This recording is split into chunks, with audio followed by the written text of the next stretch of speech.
Lastly, we have Shailesh, winner of several division contests and 3-time division level winner and a district level runner-up for HSC. He also likes cooking, a sports enthusiast, and a popular counsel for the people in trouble. Thank you, fellow panelists, to be jumping into and grabbing this opportunity.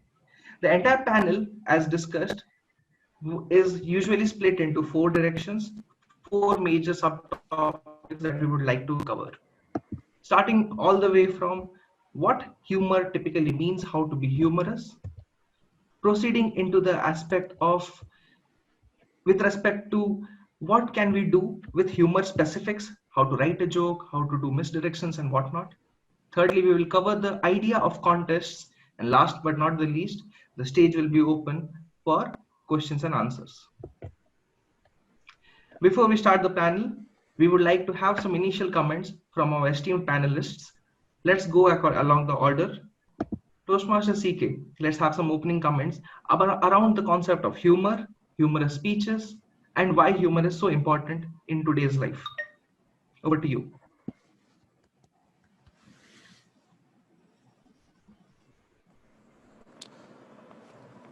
Thank you, Animesh, and very good evening to all of you.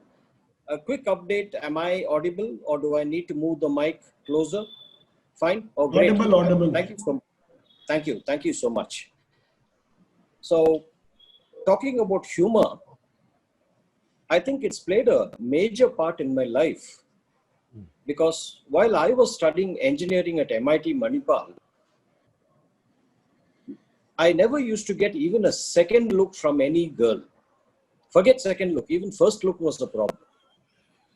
But the moment I became an MC of my college activities and I started using subtle humor, I found that you don't not only get recognition, but the message is remembered for a long time.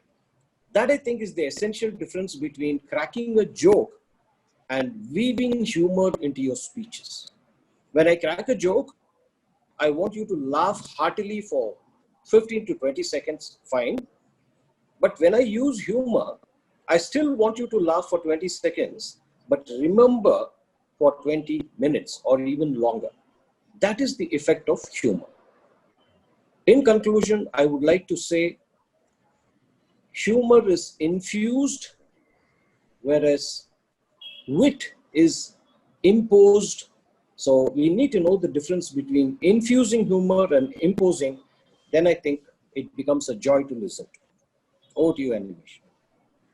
Loaded all over her and me, raining M&Ms. I don't know if M&Ms are in India, but they're like a small little chocolate. And at the time, not very funny. Embarrassing. I was going to crawl under the seat and watch the movie from under the seat. But now I look back and I see the humor in that situation. And I think that's where humor sometimes comes from. It might have caused you embarrassment. It might have caused you pain when it happened. But now you can look back and laugh.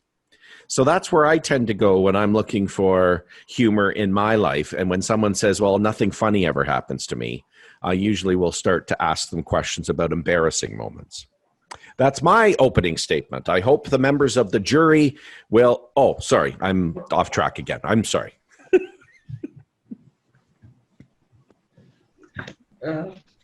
Pretty interesting, Steve. I'm pretty sure... Yeah, I'm pretty sure, Steve, that when you actually attempted this in front of the jury, they would have let you go for the sheer fact that you were humorous. Moving on to the third panelist that we have, Shailesh. In our initial conversations, I realized that you are a master misdirectionist. And for you, the journey of the thought would be around the misdirection. So any thoughts along that direction, Shailesh? The humor for me is a tool that helps me connect to people. Humor makes you, really human. When I meet new people and I'm able to first demonstrate the ability to laugh at myself, that is what lowers the guard of a lot of people and, kind of does away with a lot of hesitation and diffidence in the beginning.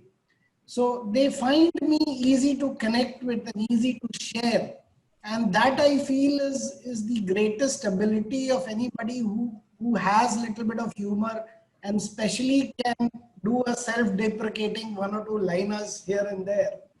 You find people opening up to you and connecting better with you. And that is something that has paid me huge dividends in terms of making friends, managing difficult situations in office, and in various walks of life. You can kind of get away with murder also if you remember the right punchline at the right moment. So it is a huge help in terms of your relationships.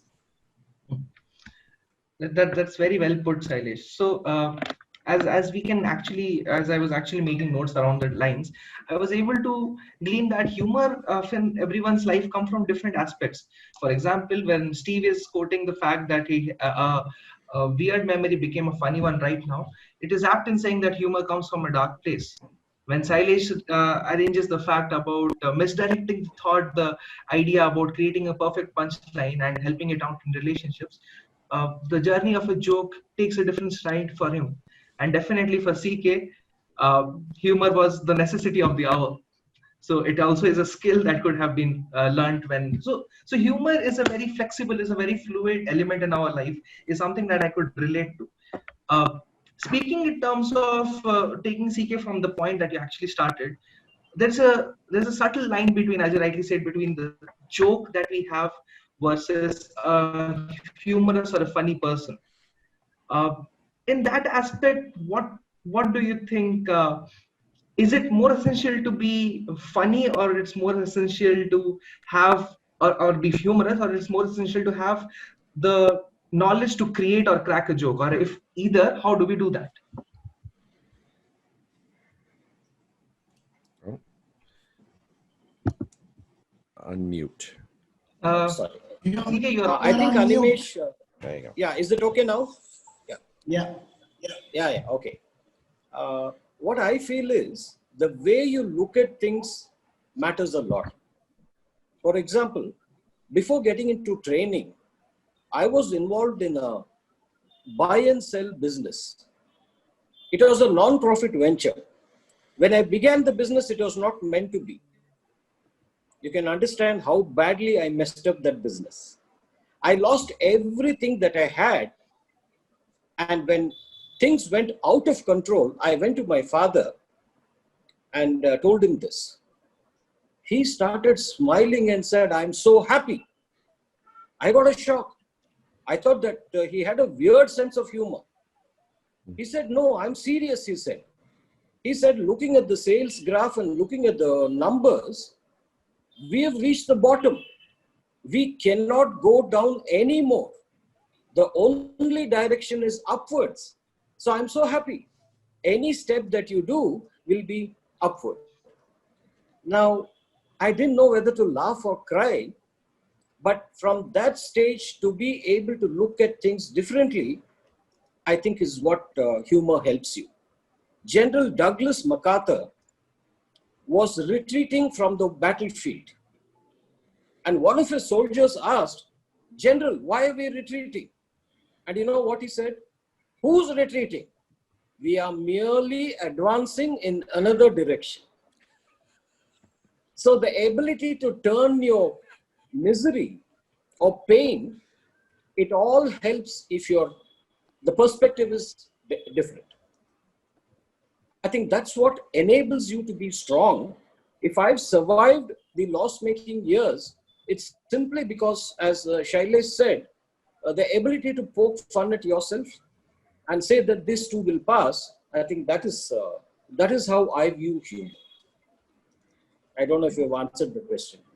No, CK, that's perfectly in the direction that I was hoping it to go. In a sense, the ability to actually pursue through that initial pain later becomes a great story in life. It's either a funny story or it's a story to be laughed at later on. Yeah. So Steve, in that direction, like, what do you think? As you rightly were saying, you were out on a date and the M&Ms were flying all around. But what was your initial thought at that initial moment when this was happening? Well, the initial moment was embarrassment, and I tried to use humor to diffuse it. I said, "Oh, I guess we're going to have to go buy some more M&Ms for you." So I tried to play it off and be Mr. Cool, but it hurt. It was a moment of discomfort and embarrassment. Cause I was trying to impress this girl. This was our first date. I was trying to do the right thing. And then I was thinking of, it's actually a speech I did in the Humorous Speech Contest. And I started to think about how, as a teenager, I had the impression I was a ladies' man, that I was Mr. Smooth and Cool. Then I started to think about all these things that had happened to me in my younger romantic life. And I realized there was a funny little thread here that I could play with. So it went from, back in my day, you had to actually call a girl. You couldn't text them. That's a whole nother story. I did a humorous speech on that, comparing dating in my time to dating now for my two sons. But there was a thread there with the humor that I thought I was Joe Cool, and I wasn't. And so you can play with that. And to Shailesh's point, it is a great way to build rapport with your audience. So don't just think of it as, oh, I've got to do a stand-up comedy routine. A humorous speech is not a stand-up comedy routine. A humorous speech is memorable because there's humorous situations. I tend to look at situations, I guess, more. So look at for humorous situations. And then what lesson can be learned from that situation? So if I was going to make a point about how we take life too seriously, I could maybe tell that story of the M&Ms and say at the time I was crestfallen, I was heartbroken, I was dejected. Now I look back and I realize it was no big deal because the girl went out with me the second time. So you can use it as a way to illustrate your points. And that's when it gets very powerful. Humor gets very powerful in that place because you build that rapport with the audience. They're more likely to receive your message because now they've laughed with you. So I would consider that with finding a humorous situation can be really a great tool for you to highlight a point you're trying to make within a speech. I hope that answers your question.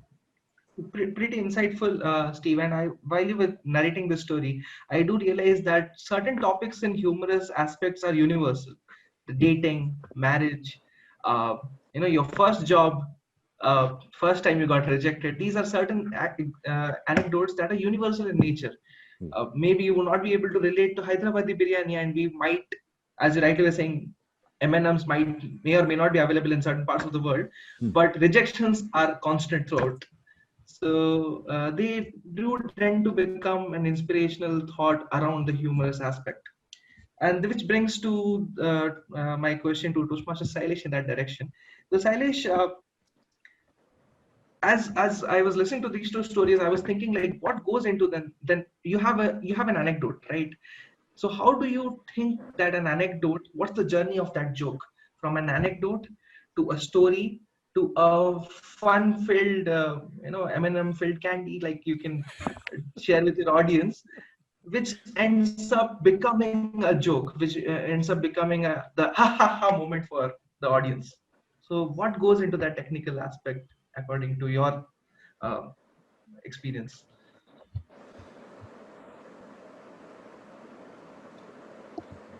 Typically, what happens is that the story comes first. That is how I do it. The story comes first, and then the anecdote, and then the humor in it. That is how I process the whole thing. So first I should have an interesting story to tell. And that is very important. Otherwise, nothing else will fall in place. Finding a right story to tell is the principal ingredient. So if I look at that, then I find that there are three things humor for me. And the first thing is there has to be a plot with people in it. There has to be people interacting with you. So you can't create humor alone. So there has to be at least one, and during the course of the journey of the story, maybe multiple people interacting with you. Then there has to be dialogues. You have to interact in first person with people.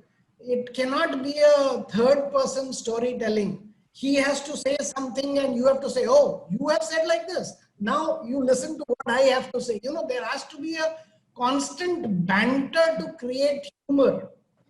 And then the last and the most important part of any humor is embarrassment, or an awkward situation has to be created for the humor to flow through.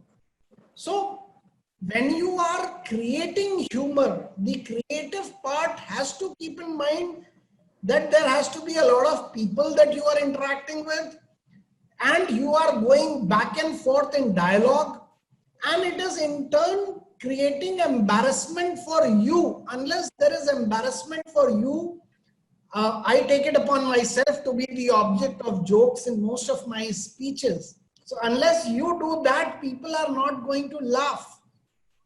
I will tell you a simple example from one of my speeches, which I won went up to the district level and I was runners up. There I had a plot of stay-at-home dad. So that is something that India does not have much, maybe the Western world sees. So I took a challenge. I used to complain to my wife every day that, okay, I am back from office, I'm tired, what are you doing? That kind of plot was there. And then one day my wife challenges me and says, would you like to flip the roles? So being the confident Indian male, I said, yes, why not? I can, you can't do what I do. So I flip roles and I become stay-at-home dad.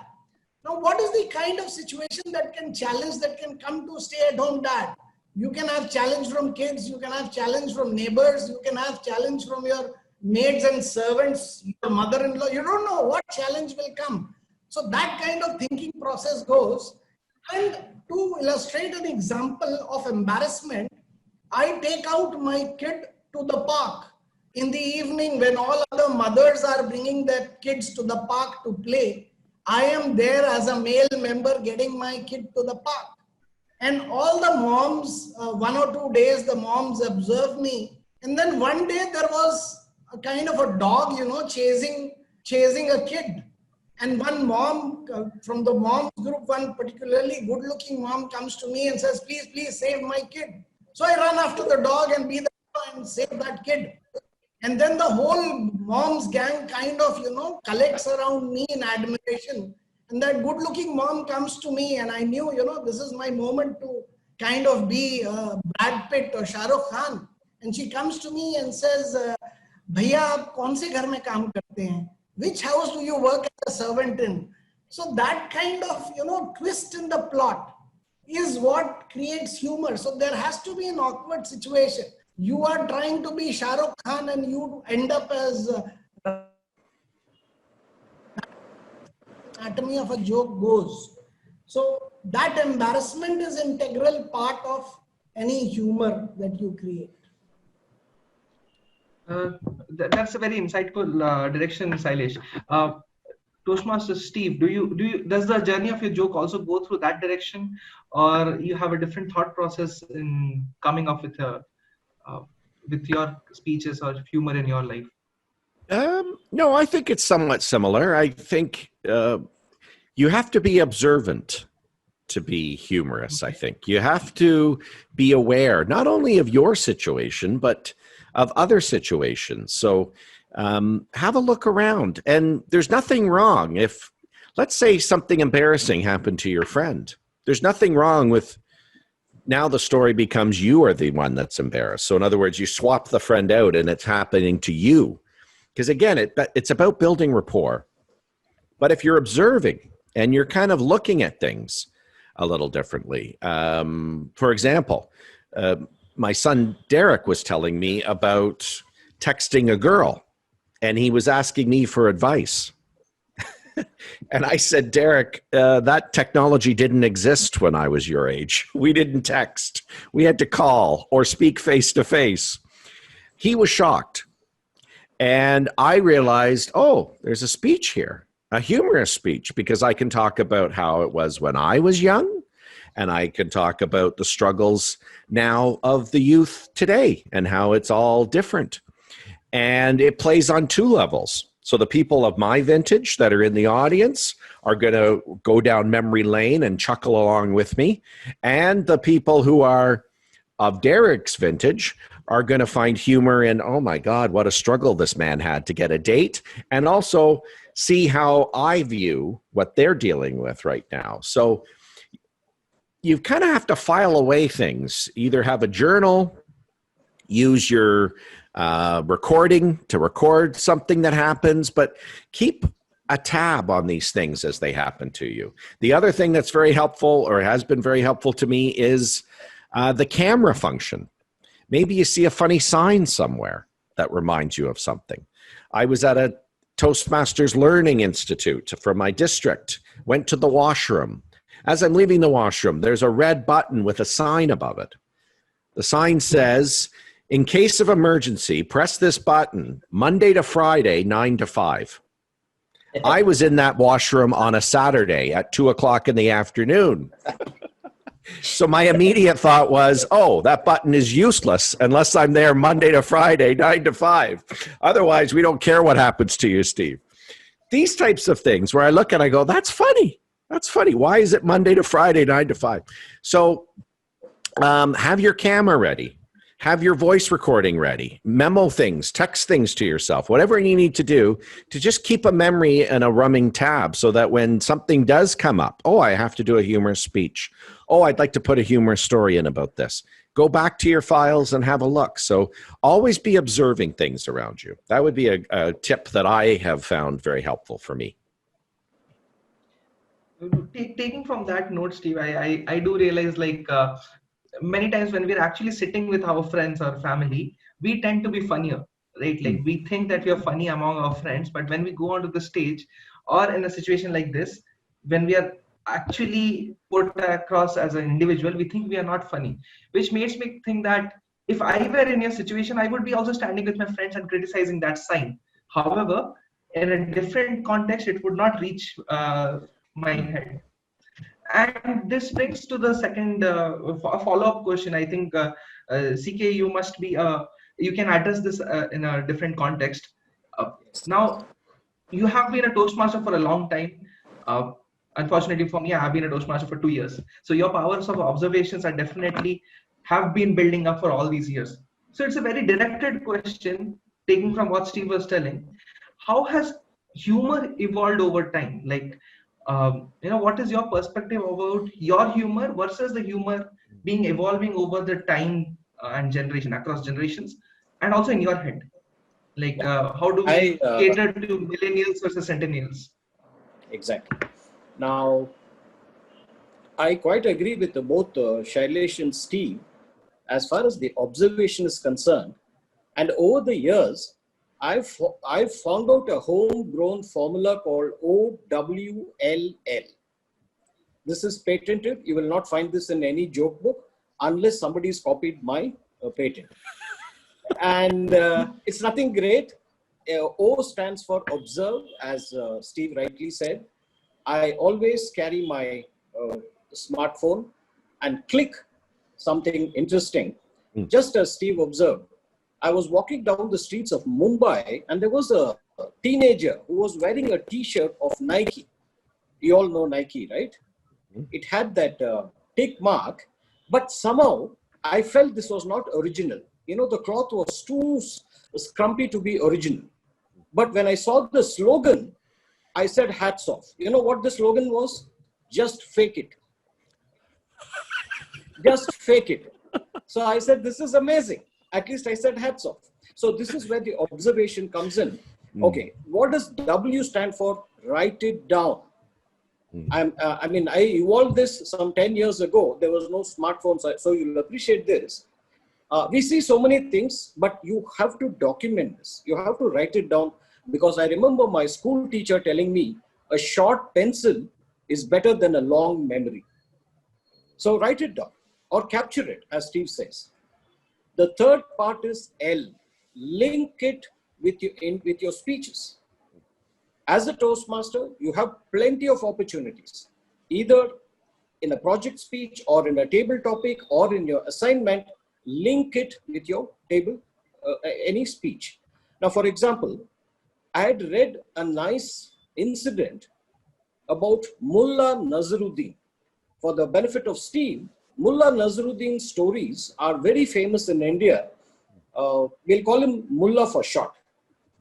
One day, Mullah's wife gave him 100 coins and asked him to get 4 donkeys from the market. She said, "You're a very, very forgetful person. You have to come back with 4 donkeys. Here are the 100 coins. Be careful." Now, Mullah kept on this mind, I must get 4 donkeys, I must get 4 donkeys. He went straight to the market, paid 100 coins, and got 4 donkeys. He climbed on one of them and started his way back home. Midway, he was very fearful of his mother, his wife, because she would thrash him if he had done some mistake. So he said, "Let me count. The house is nearing." He said, 1, 2, 3, and the 4th one was missing because he was sitting on that.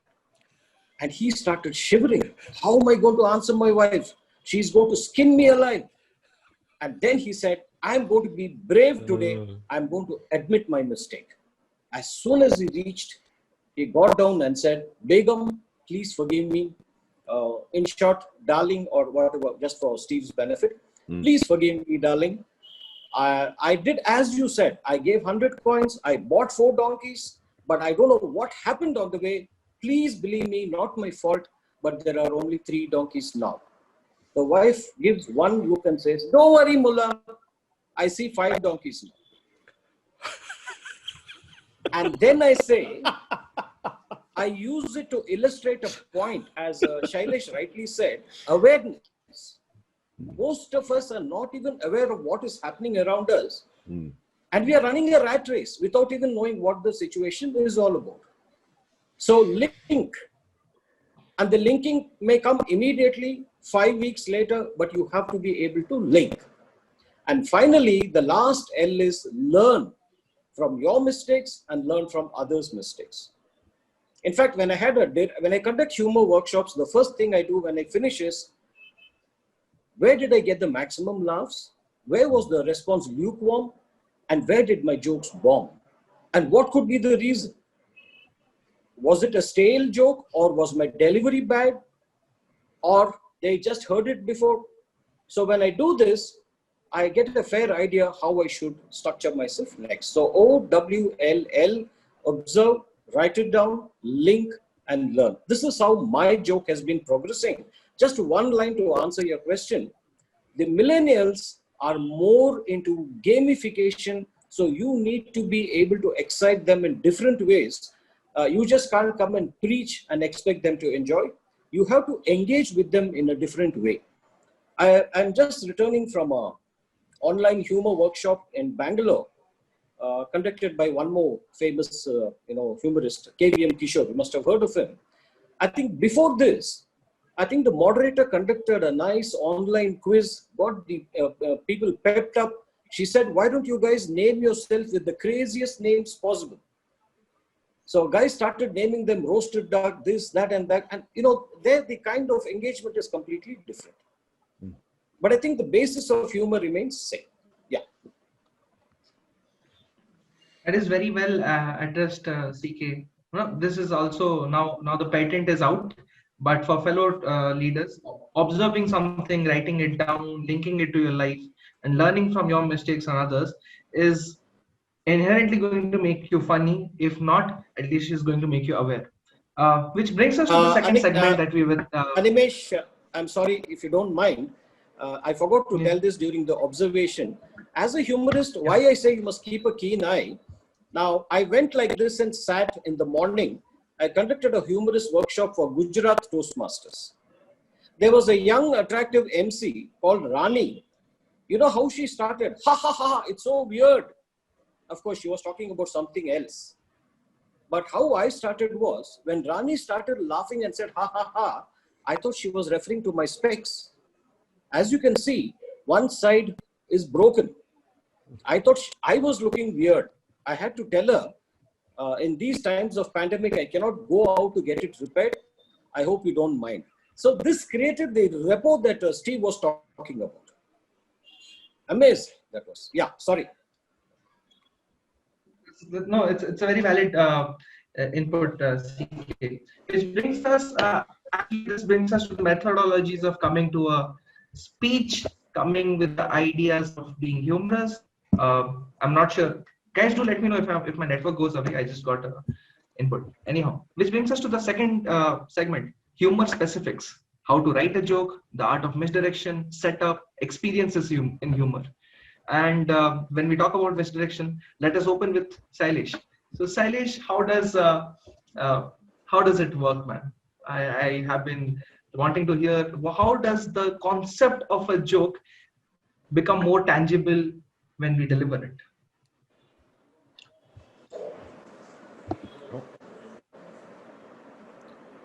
Just unmute yourself there. Right. Thanks, Steve.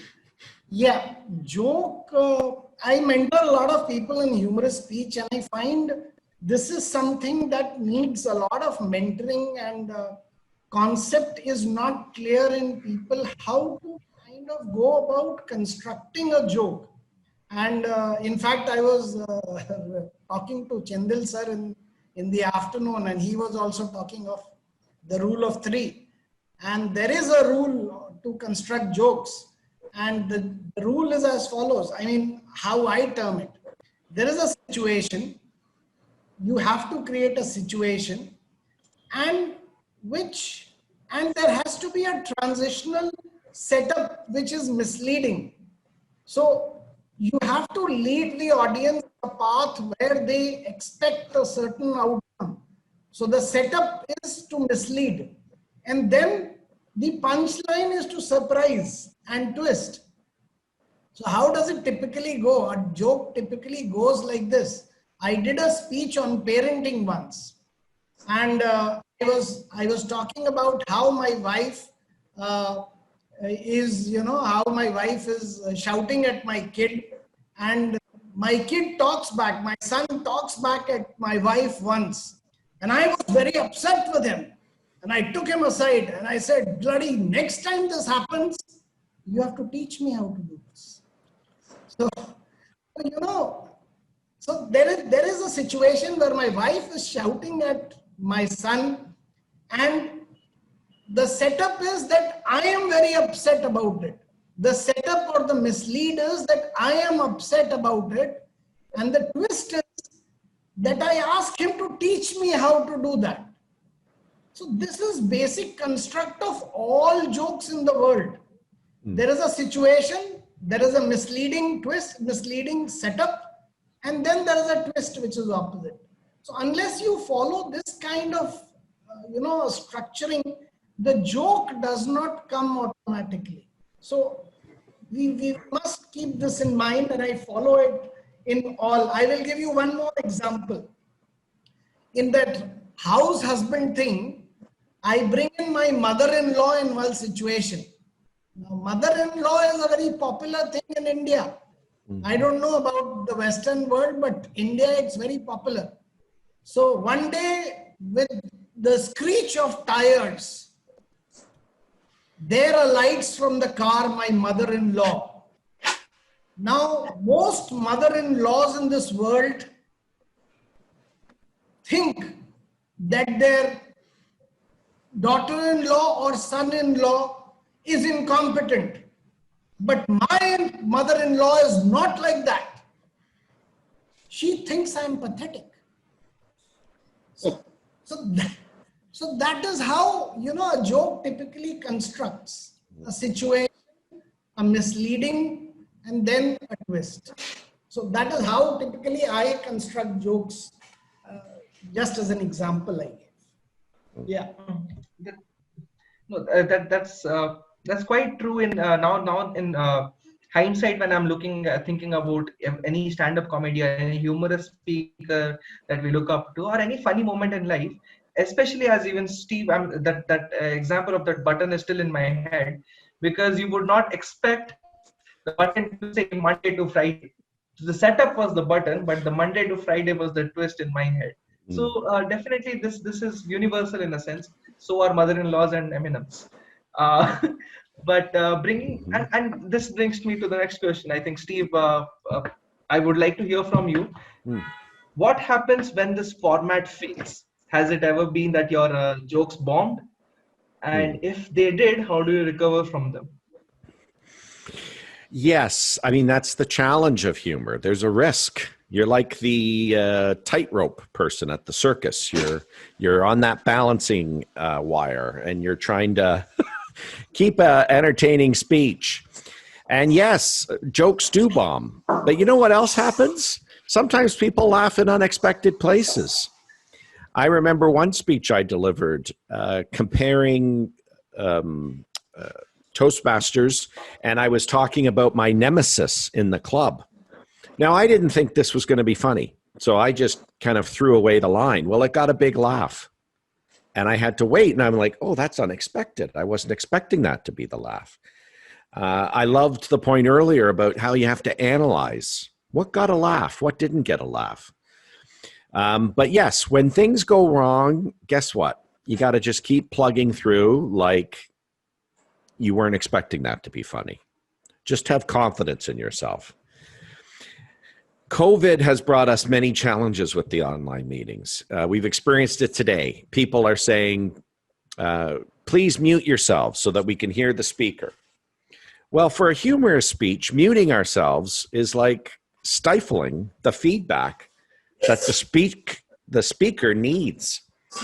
So I would say if your club is small enough, or if your audience is small enough, and I play in front of some very small audiences, ask them to not mute themselves so that you can hear some laughter, or get a few people from the crowd to unmute so that you can get a sense. Because the other thing that's very important in humor is the pause. Shailesh just did some great pauses there. With the mother-in-law joke, there was a pause before he said pathetic. You also have to pause assuming there's going to be a laugh. Because if the audience is laughing and I've plowed on to my next point, they're going to miss the setup or the point that I'm trying to make. Pausing is so important. And for a new speaker, somebody who's new to Toastmasters, it can be a challenge.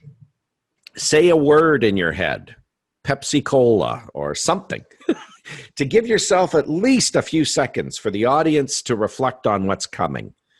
There's two places the pause are important. One is when you've done the setup and now you're waiting to give them the twist or the misdirection. Pausing there will get you a bigger laugh because they're wondering where you're going to take this, and then you surprise them. And then second is, once you get that laugh, you got to pause to let the audience laugh. So pausing is important. And if a joke doesn't work, it doesn't work. It's not the end of the day. It's not like the audience knew they were supposed to laugh there and didn't. They're not being rude to you. Don't take it personally. And the other thing I've seen, especially with humor, is humor plays differently in audiences. I think CK said that. Sometimes a joke can die when you do it one time. And then the next time it gets a huge laugh. And you think, oh, what went on there? And I remember I watched a show, they followed Billy Crystal, a famous comedian here in North America. They followed him around on his concert tour. And they showed you his routine in one city and his routine in the other. And in one city, the joke got a huge laugh. In the other city, no laugh or very small laugh. So you got to have a thick skin to be humorist. And you got to just realize it's not the audience being rude. They just didn't get it for some reason. Move on, keep that confidence, and keep going. And you'll probably find some unexpected laughs that happen. Things that you don't think is funny and the audience thinks hilarious. That's always a nice wind in your sails to get through a speech too. So I hope that answers your question about bombing. And yes, I have bombed. That's pretty elaborate in the terms of what, when you said that don't take it seriously, because I remember having this conversation with you when the first time I was speaking with you, that the difference between, and not especially going into the specifics of speeches as of now, but the difference why many people in the fraternity might think that they are not funny speakers or HSC is not their ball game, is perhaps because the fact that whenever a new Toastmaster and a new member joins in, um, they want to become a better communicator. And I'll quote CK over here, because CK was while having this conversation with CK, he said that every humorous speech is actually a great speech at heart, right? So HSC or humorous speeches or humorously speaking is a great speech. On top of that, there is humor. So in the initial days, whenever someone is joining in, the first thought that goes into their head is, I need to come with a great idea and then have to make it funny. Now, initially, when a new member tries or attempts a hand at humor, they would have only reached the part where they would have become a great idea. And maybe in that season or that cycle, they would have done tremendously well in ISC, but HSC somehow bombs because it takes time. It takes one more attempt to build that skill. And that is where I feel a lot of our fraternity members, our leaders, do end up thinking that, yeah, ISC I did great, HSC is not my ball game. So that is where your advice about not taking it too seriously comes perfectly into the picture, Steve. And thanks for that insight. Which brings again to the with another aspect of it. So CK, what has your experiences with humor been in terms of let it be speeches or where you actually bombed, and not only bombing, but what made you go through and keep on getting hit and now become a heavy hitter in humorous speeches? Animesh, whenever somebody asks me, have your speeches bombed, I normally tell them, when it happens to me, I'll get back to you. But this is a crafted reply, because in every workshop, somebody asks me. But the truth is, as Steve rightly said, you're definitely bound to bomb because of so many reasons which are not under your control. My solution is, whenever you're indicating humor or cracking a joke, say it with a poker face, serious face. Mm-hmm. Don't even let them know that the joke is coming up, because surprise is the element of humor. If you get a laugh, it's a bonus. If they don't, it was not meant to be a joke anyway. And you can continue as if nothing had happened. Why newbie speakers get demotivated is they expect the audience to laugh, and when they don't, they forget their next lines. Earlier, if you ask me about my journey, I used to memorize the script word to word, and if at all I forgot one word, my next speech would, the rest of the script would bomb. So now my principle is memorize ideas, not words. Suppose a 5-minute to 7-minute speech, I have 3 ideas. I only remember the ideas, and I may want to change the words. That's perfectly okay. And I've also seen that you have a point, I think Shailesh mentioned it sometime back, you supplement with an example or humor and then come back to the point. So I'd like, Animesh, with your permission, I'd like you to screen that video of a world champion. I want all of you to look very closely. In fact, some of you must have already watched. Now, let me give you a bit of a background. Willie Jones won the World Championship of Public Speaking in 1997. And he makes one point: don't take your life seriously. That is the point. And he uses an anecdote to amplify the point. Just watch this. And this is not a humorous speaking competition, the World Championship of Public Speaking. You see what an effect it has. So please play it from 5:10 Animesh. Yeah.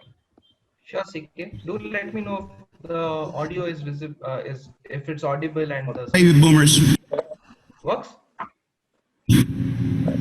here's some things that you need to do.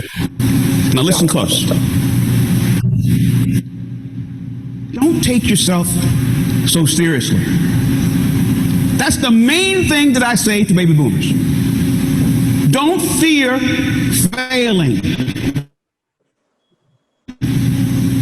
failure is not fatal. As a matter of fact, the way you should treat failure is like the preacher did when he gave his first sermon before the big preacher in the church one day. And the sermon was really bad. And the preacher got up, the right reverend got up and told him that wasn't very good. And he humiliated the young preacher in front of the whole audience. And the preacher said, I'll do better next week. And the next week he came in and he gave his second sermon. And he remembered being humiliated. And he said, I'm not going to fail this week. He said, my fellow parishioners, I can fail. You can fail. And the Monsignor can fail. I can sin. You can sin. The Monsignor can sin. I can go to hell. You can go to hell.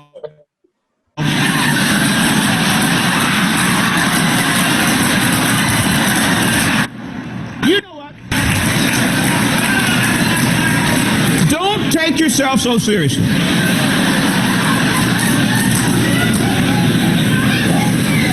You know, the number of people who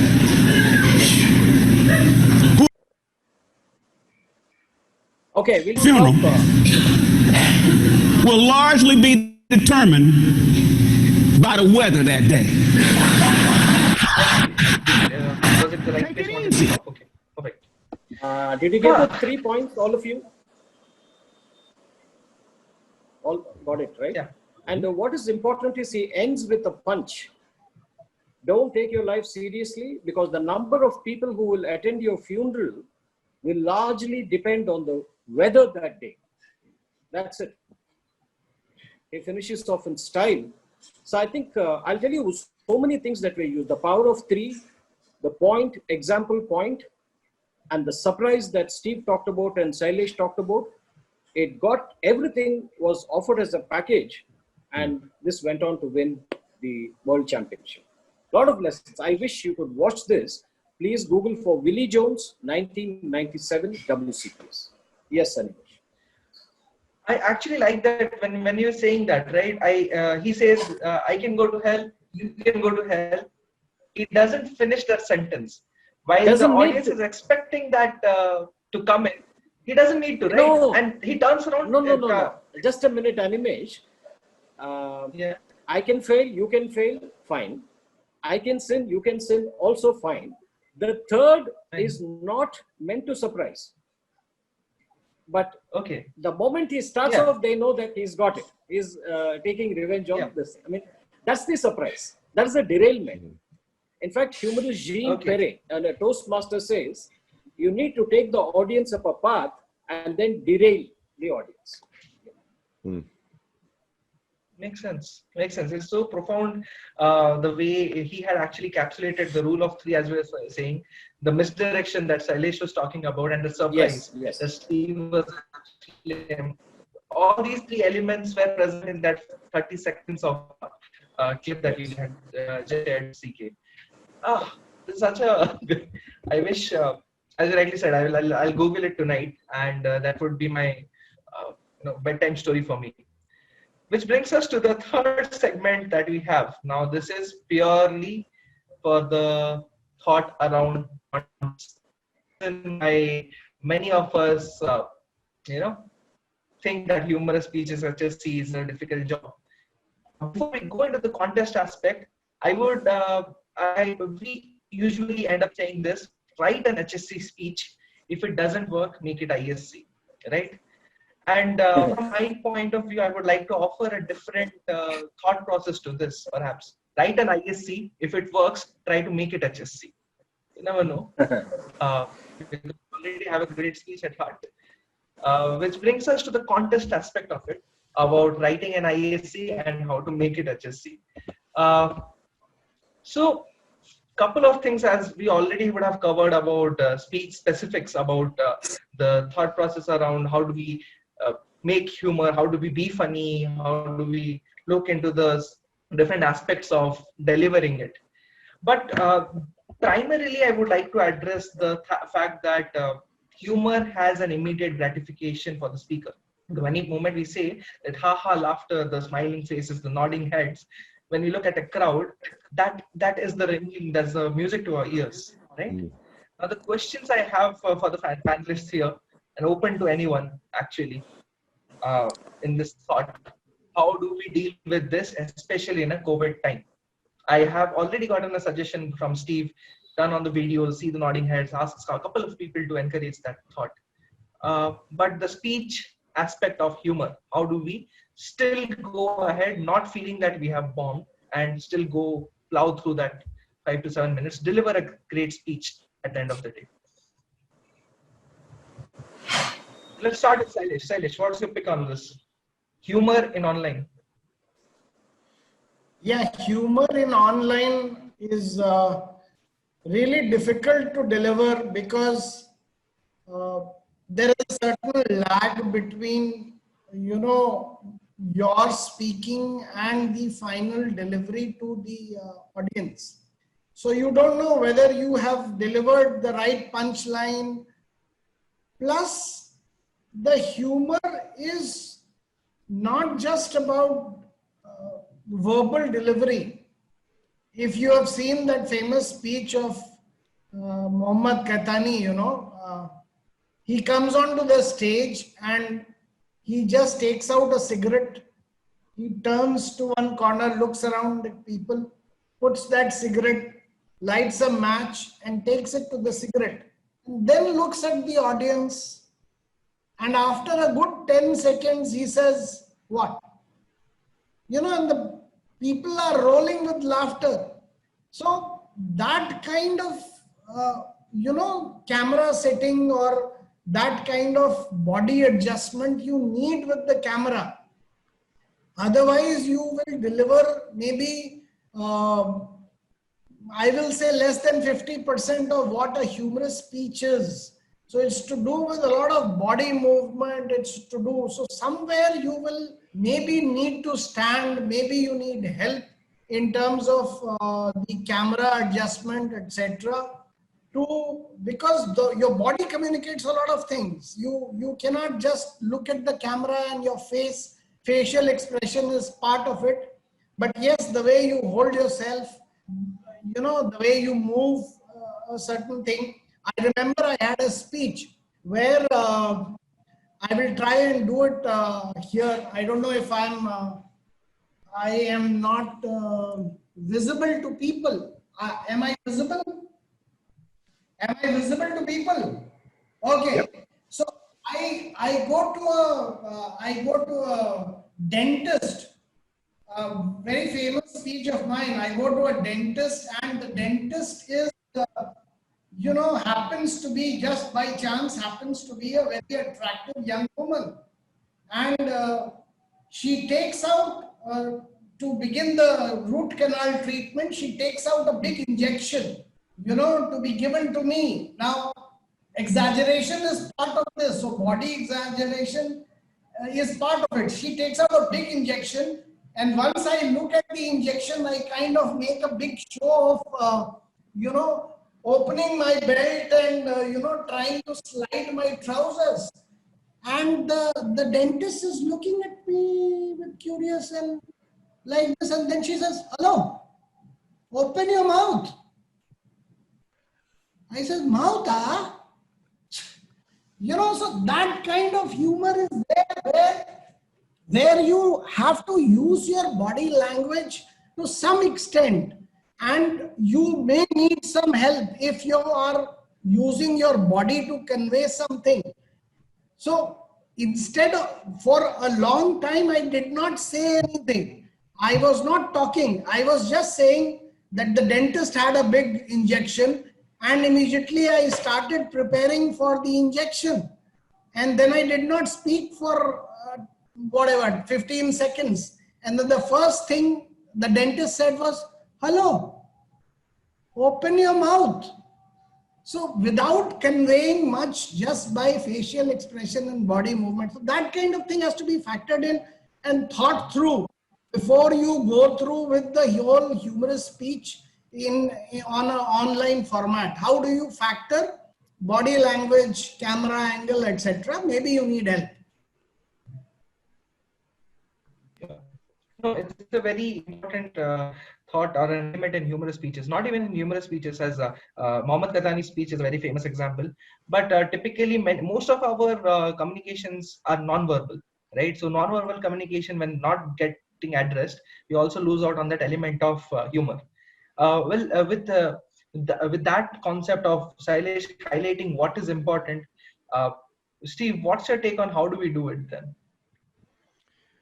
Well, I think you've got to tailor it for the audience. You got to tailor it for the medium that you're trying to do. And I would say the basics are it's like we're all Hollywood stars or Bollywood, if you will. So we need the lights, the camera, and the action. So when you're delivering a speech, a humorous speech, you don't want the audience to see you like this, because I'm seeing more of a wall than I am you. You don't want to be so far away that I can't see the facial expressions anymore. So yes, you have to figure out what's going to work for this type of medium. I would say look for creative word plays that you could do. Things that are going to be more maybe cerebral in the brain. Recently I don't know where my headspace was, but May the 4th was a big thing over here about May the 4th be with you, and all it was Star Wars. So I did a speech about how Toastmasters is like Star Wars. My mentor became my Yoda. My nemesis at the contest became my Darth Vader. So think of things that you could twist from a pop culture point of view. Take a more creative slant on something. That will play very well in an online space. Yes, I'll lose out maybe on some of the gesturing and the facial expressions, but I can pick up a little bit in terms of wordplay and taking a concept that the audience is familiar with, Star Wars, and melding that with the Toastmaster world. Now I've got some creative play here to figure it out and to delight the audience that way so that they get excited. I firmly believe that because of this delivery of this speech, Padma now comes to North America more often to our meetings because he was so delighted by this Star Wars speech. But in all seriousness, it is a great tool, and I would say look for that. There is no reason for you to say, well, it's COVID, we're online, I can't be funny anymore. No, you can be funny. You just need to tailor your messages for the medium with which you are working from. That would be my advice to somebody who's looking to craft something in the online space. Stalwart in our fraternity goes by the name Toastmasters Chandrasekhar.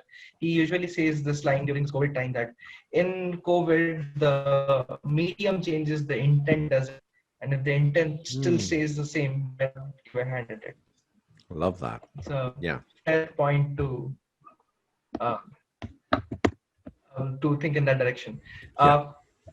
So PK, do you have any tricks up your shoulders that you would like to share that online setup, especially? I have a different take altogether.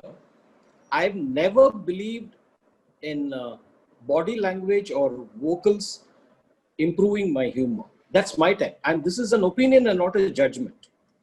I've always believed, like Steve mentioned, the wordplay, the punchlines.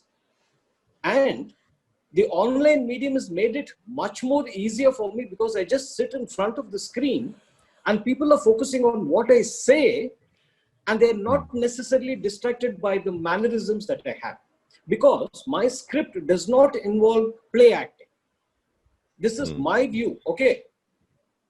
But there are people who feel that they have to show some emotions and body language. Fine, that's your style. That's why I'm coming to one of the important steps of humor: be yourself. I may not bring the roof down, but I'm going to delight the audience in my own way. I may not get the prize, but I enjoy what I'm doing, and there is a certain type of audience which respects that and enjoys that, and that's enough for me. Because I simply cannot get myself. In fact, you know what? I did the Project 4 speech, that is the old communication manual, thrice, because I could not get myself to get all these gestures. But then I had to perfect that. And finally, I did the dentist speech, which Shailesh was talking about. I did a lot of exaggerations. I kept on asking my dentist a lot of questions. And the dentist got irritated and said, now just shut up and open your mouth. And that's how I ended the speech. So my point is, even without doing any of these hysterics, you can still give a real good humorous speech. And that's the way I prefer. There are many people who may want to improvise, and that they will have to take it from Shailesh, because he's a master of that. This is my view. You're right, CK, in that direction. The reason why I was also thinking the reason why this panel is so beautiful is we have a master misdirectionist in the house. We have a person who is very observant, who can write wordplay, and someone like Steve who comes into, how to craft it and how to be calm and deliver it with a demeanor while making the adequate amounts of efforts and making something very universal.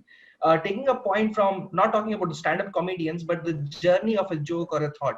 Now, if many of the members who are into stand-up comedy who like to have a good laugh, we have different types of comedians. Right? If you not even give a pause, he'll go through his entire script at one breath. Am I audible? Am I visible? I'm sorry. Yeah. Am I there? I have a point before you go on, Nimesh. A kind of take on what sir has said just now. See, there are different styles of humor. One style is a witty wordplay, which typically Chendil sir masters. Now, look at a humorous speech. Bringing the house down or audience laughter is just 15% of the contest part. Witty that is mildly humorous and tickles your funny bone can win you the contest. So there is no doubt about that fact. So that is one style of speaking. The other is a slight blend of, a stand-up kind of thing, where you use a little bit more body language to get a laugh maybe. So that is the style which I practice. But Chendil sir is more word craft and how to use words nicely and a wit that shines through. So that is another style. No, you're right in this aspect. That's the reason Shailesh wins contests and CK doesn't win.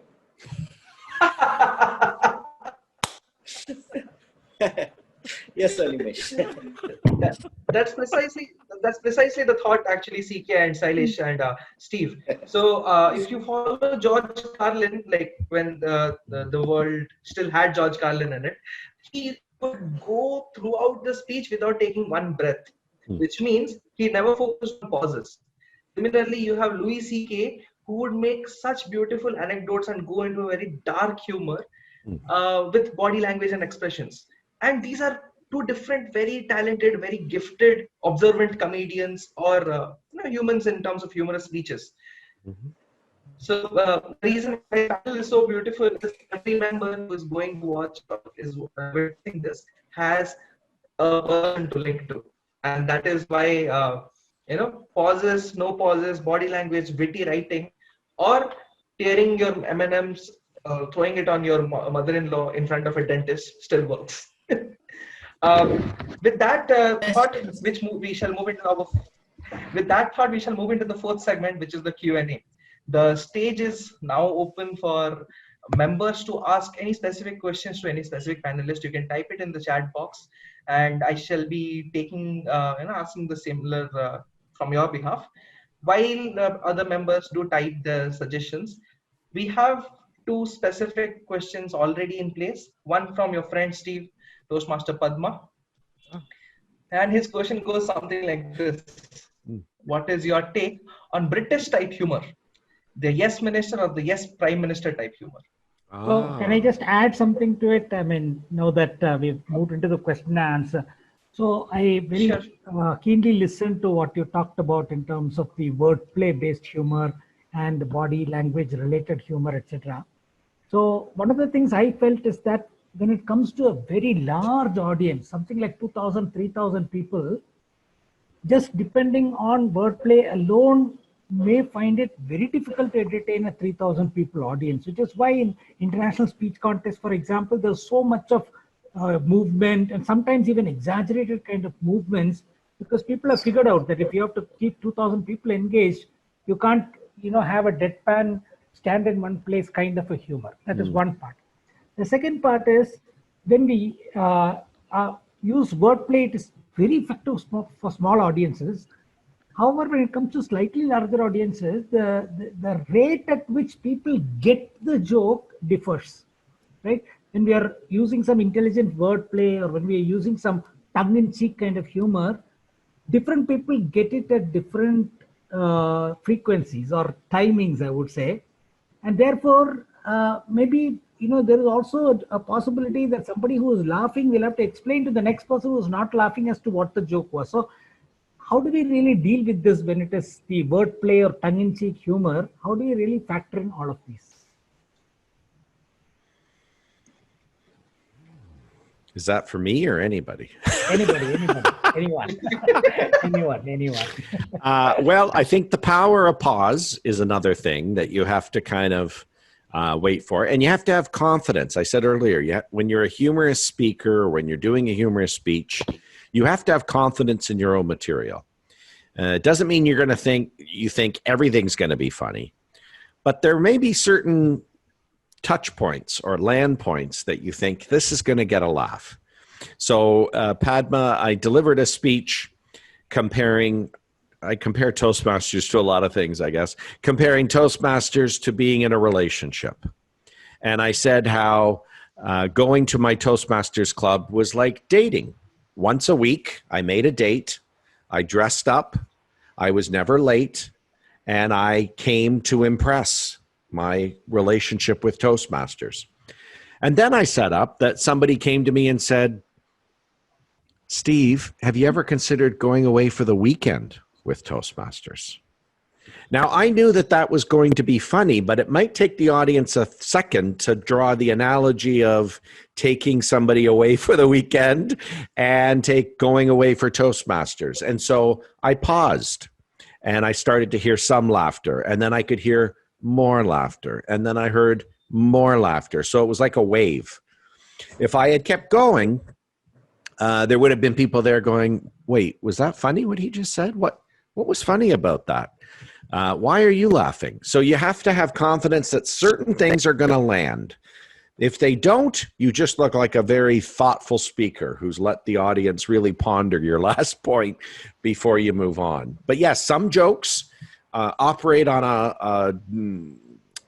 I don't want to say higher level, because then that makes me sound like I'm intelligent, and I'm not.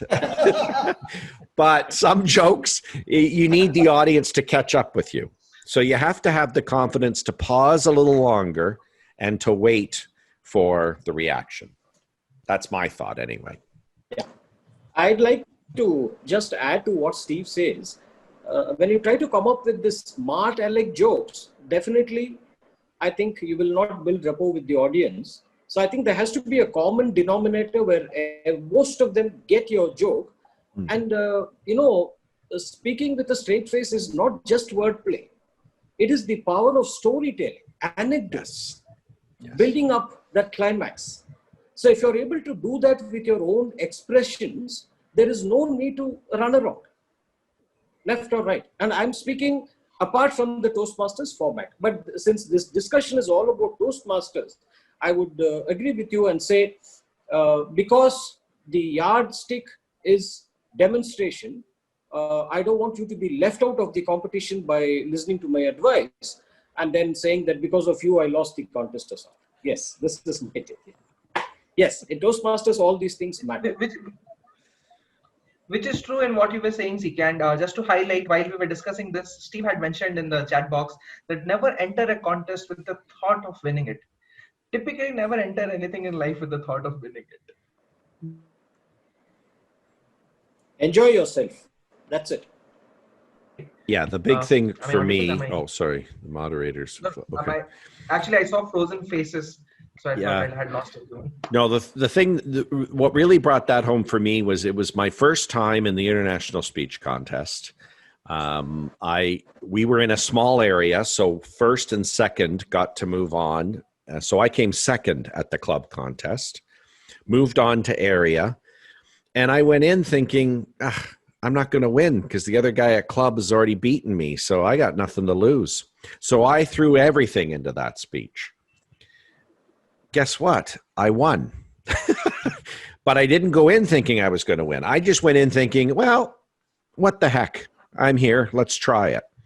Then I got to division. The same thing happened. Now, when I got to the district, I stared across the stage at somebody who had won district before. And I thought to myself, well, I'm not going to win. So I just went up and did the best I could. Now, I didn't win, but I came third. And when I bounced off that stage, I felt like I had won because I knew that was the best speech I could possibly deliver. So when I hear people saying, oh, I'm going to win this contest, or I'm entering because I want to win, I say to them, you're going in with the wrong attitude. Go in with, I want to deliver the best speech I can deliver. I can't control the judges. I can't control the competition. It's not a contact sport where I can body check you out of the way so that my speech wins. You just have to go in with your best attitude and best effort. So that's my advice to anyone, whatever the contest, humorous speech, evaluation contest, international contest, go in just with, I want to do the best for me. I'm trying to go for my personal best. I think that will take you farther in contests. If someone comes up to me with this question, I'm going to redirect Willie Jones to him and say that you can lose, I can lose, he can also lose. Exactly. Well, Animesh, whenever I lose in a competition, my response is, I'm glad I improved the quality of the competition. That's it. That's my attitude. Yeah, that's a good one. It's a great one, man. That's a great thought. Okay, so another question that we have is from Andy Matthew. So he says that he is very, for him, the scripted humor is something that somehow becomes challenging, but he does great in table topics, the spontaneous kind of humor. So the question to the panelists, have you ever been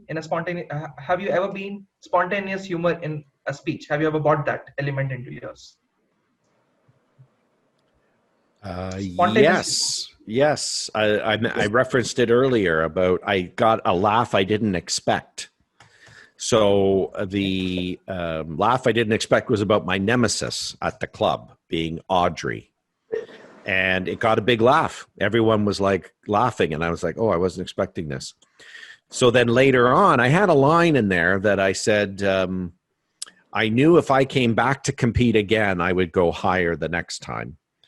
And I changed it on the fly. So when it came up to that, I said, I knew next time, if Audrey didn't compete, I would go farther next time. And it got a big laugh because I put that in. So that was something that came to me based on the inspiration of a laugh that was in the speech. So yes, I have improvised humor in. The other good one, and it's an advanced skill, would be to piggyback off somebody else's humor. So if CK does something in a speech that's funny, maybe I reference it in my speech that comes later. Now, word of caution, they've just changed the rule book on that. You can't do it anymore at contests. Yes. But it's a good thing to practice at club level, is just to, not club level speeches, but just at your club. Just try to keep your ears open. Play off somebody else's. So when it's in table topics and you're talking table topics, if there's something relevant and funny from a speech that happened in the contest, reference it. And I think it's a great way to build up that confidence, is to keep trying. You got to keep trying things. Big believer in that. And my answer is, Animesh, the harder you prepare, the more spontaneous you get. I think spontaneity is nothing but the sum total of your preparation. Because you go on giving so many responses, and suddenly something strikes and you come out with a brilliant response. In a Toastmasters meeting, the MC asked me a question, a general knowledge question. What is the female of a donkey known as? I did not know. And she openly rebuffed and said, CK, I didn't expect this from you. You don't know this simple question. A third grade student, a third standard, but for Steve's benefit, a third grade student can answer this. And immediately, I didn't know what to do. I immediately said, now I know why I couldn't answer. You know, when I was in school, I was a pretty bright chap. Because that's why my principal double promoted me from second standard to the fourth grade. I did not attend third grade. If only I had attended, I would have answered your question. Now that was not only face saving, she also laughed and I saved my face and nobody was upset. So, but it all comes with practice. The more and more you practice, it becomes better and better. Now Steve will be able to relate to this. An aspiring violinist gets into a cab and says, how do I make it to the Radio City Hall? The cabbie turns back and says, practice, practice, practice. That's it. A beautiful thought, and I would like to bring that intellectual side to continue that thought itself. Actually, it's a very famous quote. They only see the last 3 seconds. They don't see the 3,000 hours behind it. When someone, when an individual crosses a finish line, when you have that moment of success, when you're announced, Steve Elliot, the second level, they only see that last 3 seconds. They do not see that effort behind it. And very well put, Toastmaster CK. We have one more question. We would take, in the interest of time, one more question. Obviously, we would be available in chat. We can all talk and discuss around it. There is one question. How do I be humorous if people have a serious image about me? I do understand it's a very valid question, but it's a question I would like Shailesh to answer. How do you present a humorous speech when people have a funny image about you? Sorry, have a serious image about you. One thing is your audience, when you go on stage, this is more to do with maybe an office kind of setting. When you go on stage in a community club or a more open forum, people are there to judge you on the merits of what you are delivering. So it's more a thought in your mind that I have a serious image. Delivering a witty speech, even if you are a serious person, you need not do all the dramatics that Shailesh Krishna does. Maybe you can do a CK or a Steve there. So there are different styles of humor, and you, with a deadpan face, you can deliver a lot of humorous stuff.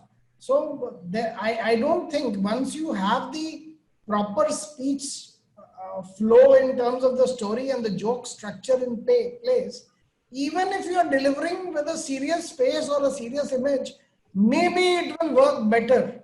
Maybe it will work better and people will see the humor. Instead of, getting trapped into your self-image, go with a serious image and deliver a good witty speech. It will help you beyond what I can do. So don't get trapped into that thought.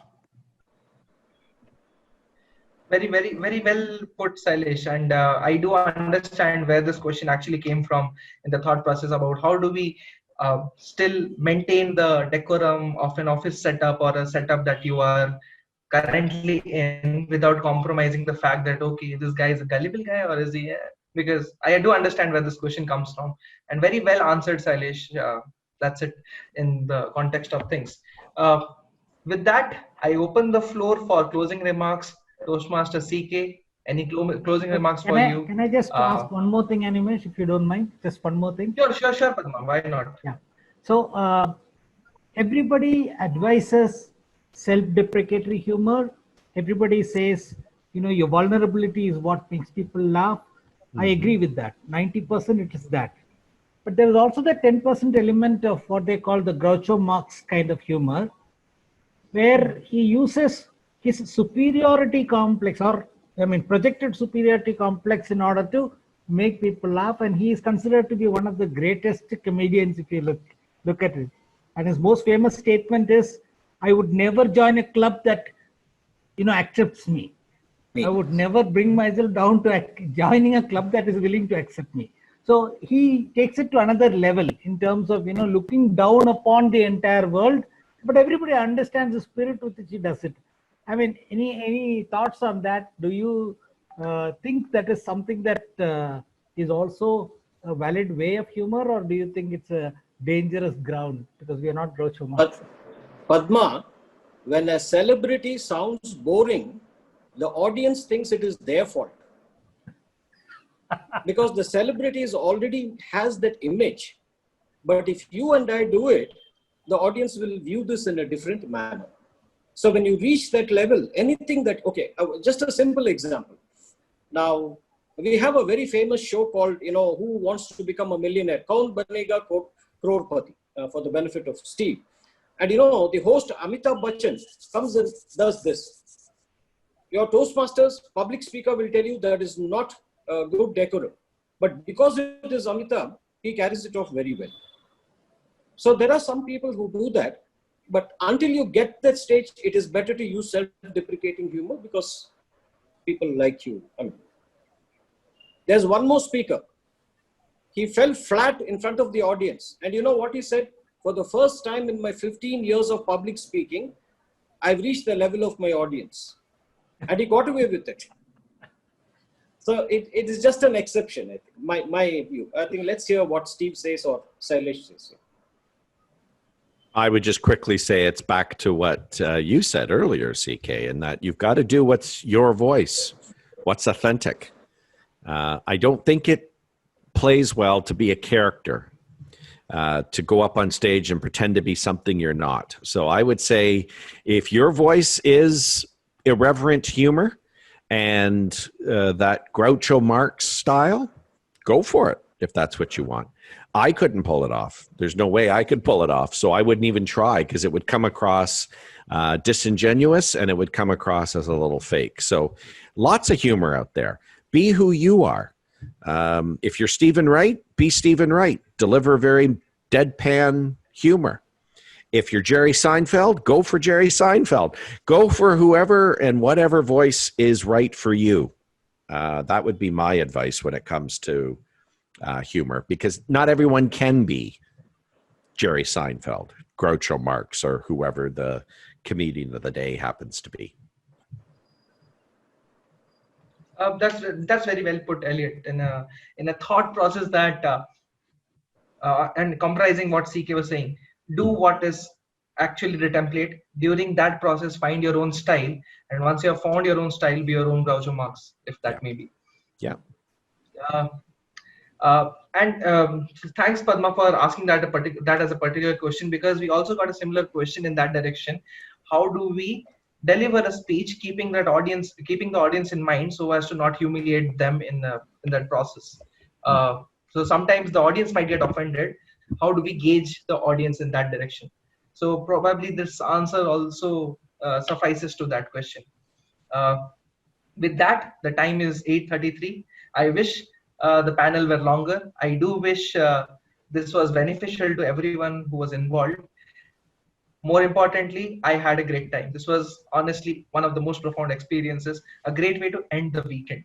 Can we have the members who had joined in turn on the camera so that we have a great smile and a laugh? In the meanwhile, I would like to make an announcement on behalf of divisions EFGHN. This was the humorous speech panel of which we were a part of doing so. Next week, we have a panel about evaluations and speech contest. Do stay tuned, look out for the space, because we are going to have a similar mind-altering panel to help us understand what evaluations mean, how do we do the best out of it, different styles of evaluations, and how to make the best out of the art of observations. With that, the session has ended, the panel has ended. Thank you, Toastmaster Steve, Toastmaster Shailesh, and Chendil for joining in for different parts of the world, making the guy from Hyderabad's life so beautiful. Let's run our videos for a group pick on behalf of EFGHN. Animesh, I want to share a resource for all the members. Can I just share the picture? It's a comedy writing work. Yeah. Yeah, sure. See, you can do that. Post that, we'll take the photo and officially sign off for the day. This is called as a comedy writing workbook by Jean Perret. Once again, a Toastmaster of repute who conducts various humor sessions. Maybe you people can download it through your Kindle, and it's got some excellent, tips on how to write and craft jokes. Yeah. I can send it to you as a mail. Please forward it to all the participants. Sure, CK. I will do the same. And I have a last comment to make for people Sure, Shailesh. for humorous speeches. When you're writing your speech, read it aloud. See if it is rolling easily off your tongue. Are you able to deliver that joke easily on your tongue? Are you able to smile at your own joke? I mean, a lot of times when I read my own jokes, I find, what is this? This is stupid. I'm not even smiling in my mind, you know. So see if it is rolling off easy and you are able to get a smile. That is the biggest test whether you are headed in the right direction. I will, if anybody is like, I'm mentoring anybody, then I do that with that person. So the best test is doing it yourself and seeing if it is sitting easy on your tongue, the joke. That helps a lot. Sure, Shailesh. And I think this was one of the thoughts that we connected on. If you are smiling at it, definitely the audience would. With that, thanks CK for sharing that resource. Thanks Shailesh for that wonderful insight.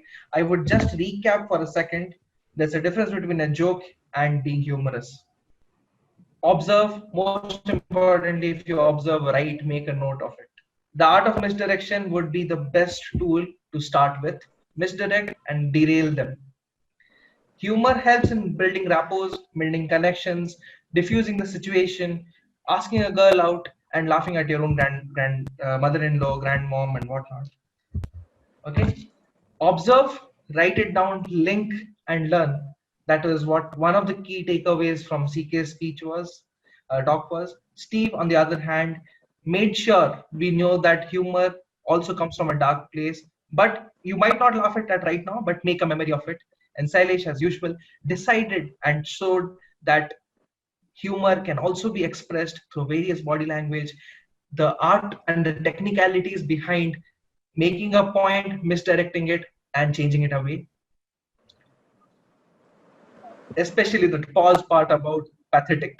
With that in mind, thanks for the panel joining in. This is the panel signing off. I'm pretty sure, Toastmaster Manideep, did we get a group picture around it?